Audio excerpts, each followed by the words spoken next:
Una Bhavnagar road ઉપર રામેશ્વરમાં પાટિયા નજીક રાત્રિના સમયે ગમખાર અકસ્માત સર્જાયો હતો।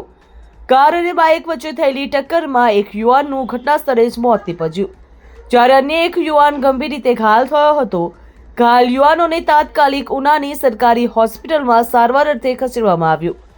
મળતી માહિતી અનુસાર મૃતક યુવાનનું નામ કિશનભાઈ ભૂતભાઈ સોરઠિયા રહેવાસી કોડીનારના છે, તો બાઇક ઉપર સવાર અન્ય 30 વર્ષીય યુવાન ભાવેશભાઈ બાવજીભાઈ સુરઠિયા જે ભાચારો રહેવાસી હતો અને ગંભીર રીતે ઇજાગ્રસ્ત થયો હતો। ત્યારે આ અકસ્માત ભાવનગર રોડ ઉપર રામેશ્વર પાટિયા નજીક થયો હતો।